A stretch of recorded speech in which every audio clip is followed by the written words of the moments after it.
Hello, my Juicy co-creators. Lilou here on the Juicy Living Tour in Common Ground, Kauai today with Suzanna. Hello. Aloha. It's good to be here with you. Thank you. Very good to be with you too, because I don't remember how we got in contact, but it was definitely out of my interview with Dr. Bruce Lipton, amazing cell biologist that a lot of us know, and the videos just went and love. And love, yes. Yeah. You worked with him, or you were at conferences with him? He endorsed your work. I mean, you're really going to bring some practical tools and aspects here to his own conversation. So if you haven't seen the interview with Dr. Bruce Lipton, I will somewhat link them, or you can find it on YouTube by typing Bruce Lipton, Lilou, or something. But this is more the practical aspect, right? Right. Well, the reason that I love his work is because he explains so beautifully why what I do works and why it's possible and how it's possible. So he's got a real scientific background and I don't. But I brought through some transformational tools that work really well, and when I brought them through, I kind of downloaded them from the computer in the sky or whatever, and they work, but I couldn't really explain why they worked, but he can, so that's been really exciting for me.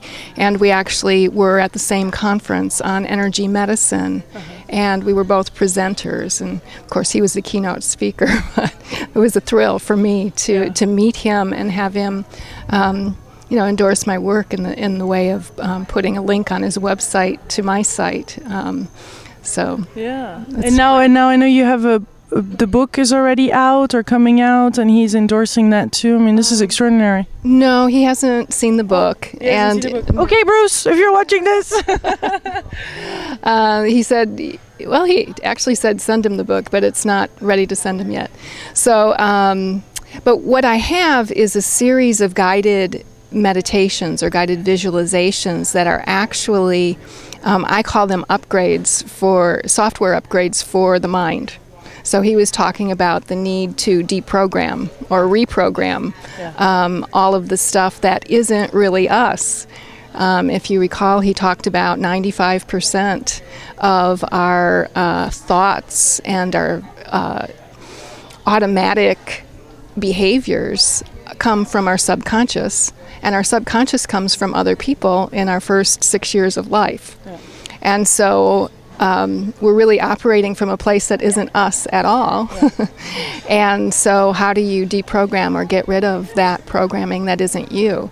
And that's what the sessions that I do can do. So what can we learn from this conversation?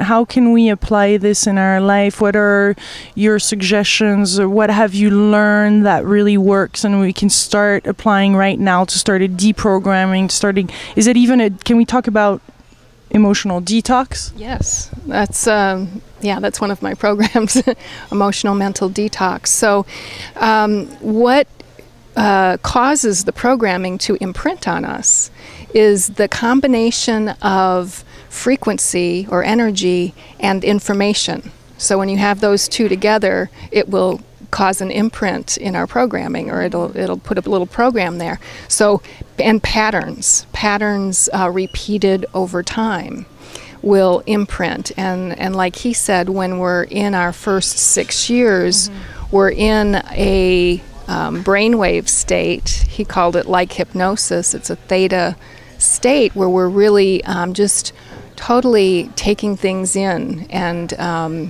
not screening it, and we're also looking for patterns. And when we recognize a pattern, we just make up a meaning for that pattern, and that meaning and that pattern and the emotion that goes with it gets stored as a little program. And then that stays with us and keeps repeating. So the way to undo that is the same thing, is through frequency and new information. So if you work with the higher frequencies, because the lower ones are the ones that are causing us the problems, right? And so if you work with high frequencies like love and compassion and joy and peace and kind of isolate the denser ones that you want to get rid of. Isolate them, put them in a space. You can do this with your imagination. Mm-hmm. And then just kind of beam high frequency love, from your heart. So I always suggest you connect with Source and connect with Mother Earth and really get that flow going. Mm-hmm. And you can just intend for, love to come in, and it will. And then you just beam that at whatever the lower frequency is. And what it does is it causes that lower frequency to vibrate faster. And when we talk about frequency, it's the measure of how fast energy moves.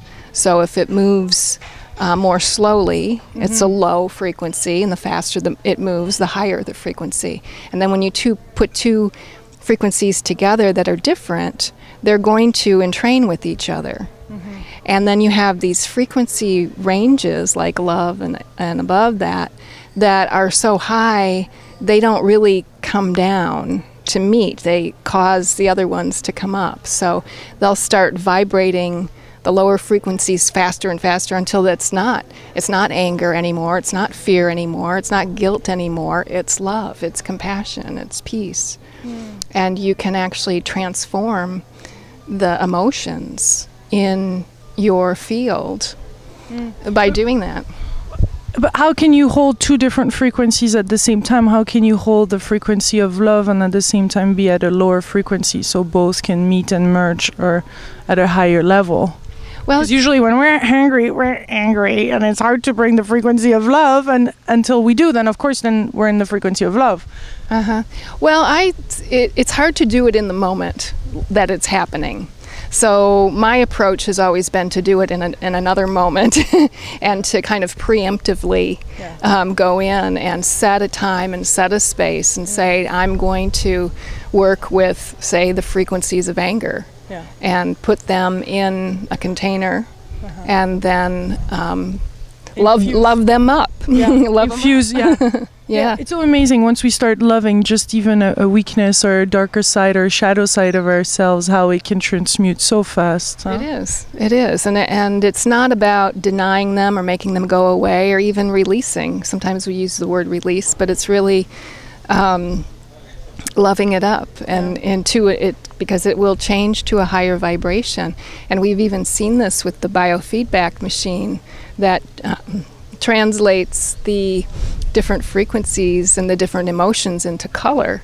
And you can see, like on this particular biofeedback machine, red would be representing, that's like the lowest frequency because it moves the slowest.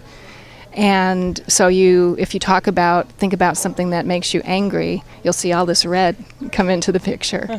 And so you just kind of intend that you're going to love it up, and you can just bring in love. You'll have to, I always connect with Source and with Mother Earth and really anchor it through me and then beam it.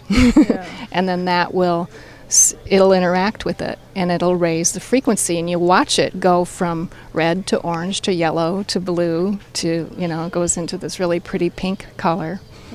And you can do like a total detox of your whole energy field and get it all white, which is the highest frequency. Is that how you start your day? I do. Yeah. I do. Yeah. So in that frequency, so would you say that the alignment to Source, this alignment in love, is just the most important thing to focus on in our life? I think now that is the most important, is to stay in that alignment and stay in the flow, because when you're in alignment, the flow can go through unrestricted, and you can stay, and we're so multidimensional. So to stay in alignment with your mind and your heart and your emotions and your intuition and information coming from the environment and information coming from Source and coming from higher guidance, you want to stay in alignment and stay really grounded, because I think our job is to bring these higher frequencies into this world, spiritualize matter. Exciting. Yeah. So really, in that sense, when we're there, everything burns. Everything else that is not that goes away. So we don't really. Do we have actually to deal with those other emotions, or just if we stay there, if our focus is mainly on there, we don't need to go through healing and therapies and this and that. It can be really quickly just dissolved. It can be real. It can be real quick. I've seen it happen in a matter of a few weeks. The way that I work is on the layers, because these emotions and thoughts kind of have again frequencies that are in a particular bandwidth, and if you work on them from like the onion going in, that's the most graceful. Then you don't have a lot of detox symptoms. But that's what we're doing, is kind of detoxing what isn't us. What do you feel is holding us mainly back as humanity right now, or for most of us? What is the biggest challenge or chunk that we're really attached to and we don't want to let go? Well, our identity, and it's so in our cells. It's so in our programming that it's even though at the mental conscious level we know it's best for us to let go of it. It's deep in there. So but it's easy to do once you understand the concept. It's like electromagnetically erasing, just like taking a magnet across your credit card. It'll erase all the information, just like that. Yeah. And it can be that quick. But I think the other part is we don't know. It's the fear of the unknown. If we let go of all of that, who are we going to be, and how are we going to be, and what do we do then? Yeah. Tell us about some of the changes that you witnessed within yourself, within that transformation, and where you're at right now. Because I don't know and I'm sure it shows on the camera, but you definitely have a very beautiful, loving, light presence. It's nearly like I'm with a light being right now. Oh, thank you. I went through a lot. I had my first really big dose of light back in '97, and that was so dramatic all at once that it totally changed me in like an hour and a half. Wow. And as a result, it changed my personality. And I think what happened was it just erased my attachment to who I was, because I knew all of a sudden that I wasn't that. I wasn't who I thought I was. Yeah. I was a being of light, as we all are. Yeah. We all are. That's what we want to remember. And and then I also remembered in that moment that I came here for a purpose, and I wanted to get doing that. So I let the emotional attachment to who I was just wasn't there anymore. But I also was very aware that programming was still in there, and that I wasn't going to be able to move along with why I came here unless I got rid of it. Yeah. So that's when I sought to find a way to release it. Yeah, and so I went from being, at that time my children were 16 and 18, I think. And I was in the corporate world. I was a business consultant in the Detroit area, and I left that whole life. My children were going to college and all of that, and so I moved to Sedona first, and then here, and it was a complete change of my life, and it took about 1 year to move through all of those changes and break the ties and start something new, and and then since that time, I went through like the mental emotional detox myself. Even after I left, I continued it, and then once that was complete, I started to receive what I call downloads of information. And when do they happen? They happen in their own time. Anytime, anywhere? They've usually happened in when I'm in a sacred spot. It seems like something is activated I was in cathedral in France when I received one down. Chartres. Yes, yes. That's a great place for that to happen, indeed. And yeah, and in Egypt, and you know, in places like that. So I'll experience it as a, you know, again, an influx of energy, and I'm aware that there's information in there. But then sometimes it takes a while for me to integrate it and to be able to, I don't know what it is, translate it, decode it, you know, because it's like a light language. So to be able to do something with it can sometimes take a while. And how do you know you have received it, and how does it feel then? I know I received it because it's a real strong current of energy. And then my experience of it is I feel pregnant. Yeah. So I let it gestate, and then it's born in its time. Interesting. I had a similar experience a few days ago as during a session with Mirabai. I just felt like, poof, something has just came out. I'm not sure quite yet, but it's wonderful to be in that unknown place and let it come.